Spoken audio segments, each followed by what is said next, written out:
Szanowni Państwo, jeszcze nas nie widać, ale już mnie słychać. Zaraz wyjdę z naszym gościem z tej pięknej klatki schodowej. Chris Carter przyjechał po raz kolejny do Polski, tym razem promować swoją najnowszą książkę, czyli Galeria Umarłych. Hello, Chris. Hello. Hi. Let's go outside, maybe. Yes. The first, like a guest. Here we are. Here we are.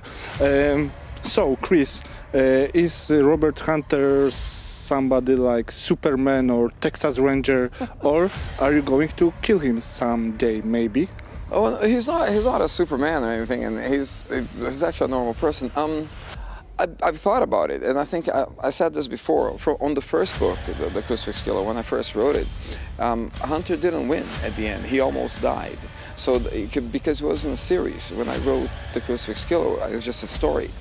And then it was my agent, when he read it, he goes, have you ever thought about making this a series? I was like, no, why? And he said, because I like your detective, and I think your detective would be a good detective for a series. And I said, but on your first book, he almost dies in the end, and he doesn't get the kill escapes. It was and then he said, can you change this? So I went and I changed about 12 chapters in the book to completely modify the story. So I haven't thought really about killing him, but then again, I have my agent and I have my publishing house. And you know, publishing houses, it's a business, so they want the money. And they say, look, while readers want to read Robert Hunter, write Robert Hunter. You know, it's like there's a market for it. It's like go. So, yeah, he probably will die. He either gonna die one day or he's gonna retire.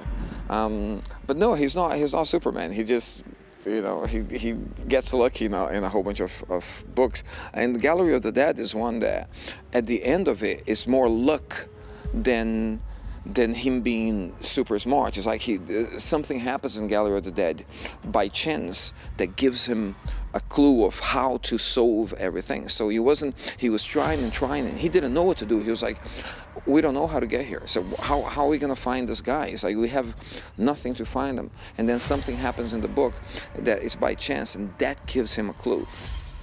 So yeah, one day it will end, and then I'll probably just create a different character. Do you know when? Do you have in your head when? In 2 books, in 3 books? No, I don't. Exactly for what I said. If I tell my publishing house that, oh, maybe I should write another series, they go, why? Because I was explaining this yesterday. That my agent and my publishing house said, look, for an author, you know, obviously, like every profession you do, there's a lot of competition. And they say it takes about 5 books for an author to get a good following, to get the loyal fans, the fans that will buy your book all the time. And said that doesn't happen in 1 book, 2 books, or 3 books. It's after a reader read the 4th or 5th book and go, wow, I really like him, all the books are good, so then they become a loyal fan. So they say it takes such a long time for an author to get a good following, and then why do you want to stop it and then start something else? So that's what the publishing house says. Said, look, now that people love Robert Hunter, it's like, write Robert Hunter. You know, like Lee Child has Jack Reacher for like 20 books or something like that, even more. So I have no plans like I'm gonna kill him or something like that. I mean, the one that comes after Gallery of the Dead, then, which is book number... Wow! It was a pigeon. Writing books is so dangerous. I thought I was talking too loud and somebody was just like, shut up! And she said, kill Hunter, kill Hunter! Shut up! And there was like, it felt like glass coming. But a lot of people thinking maybe I should either end the series after 10 books, which is because Gallery of the Dead is number 9, so there's the next book. But you will see at the Gallery of the Dead, there's a big surprise in the end of the Gallery of the Dead for the next book. And then there is a possibility that the 10th book, which is the one that's going to come out in England next month and here next year, then there might be a big surprise for everybody. So I'm not going to spoil it, but yeah. Okay. When you worked as a psychologist, have you ever met the man like a collector? I've met several different kinds. I mean, I answered a question yesterday about the idea of the book.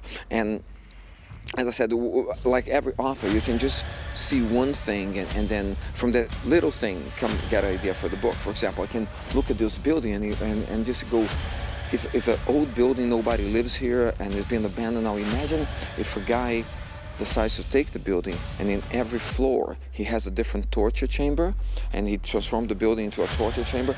Just something like that. You see an idea.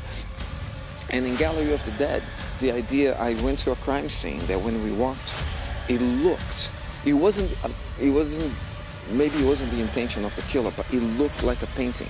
Everything, the whole room was white, and everything was sort of like the victim was posed in a scene. He left the victim in a certain scene, and the furniture had been arranged in a scene. So when you walk and you look in the scene, it looked like a picture or a painting.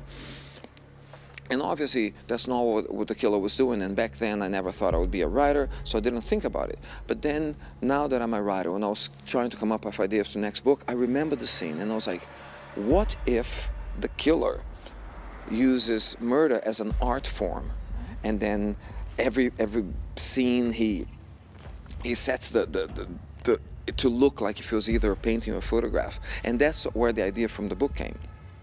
So all the ideas that I get are from something that I remember, and then I just get one little thing and I transform into the whole book. And I sort of forgot the question that you asked because I was explaining all about this. But what were they to say again? I think the question was about the same, what you are talking about, yeah. It's always like that. You always get like a little something that I remember from back then. I was like, oh man, and what if this has happened? So the idea was, what if a killer uses murder as an art form? But then, as I always do, there's a big twist at the end, and then it turns the story upside down. But yeah, that's how most of my ideas come. So it's always a mixture of reality or something that I remember from the past, and then my imagination takes over, and then it goes from there.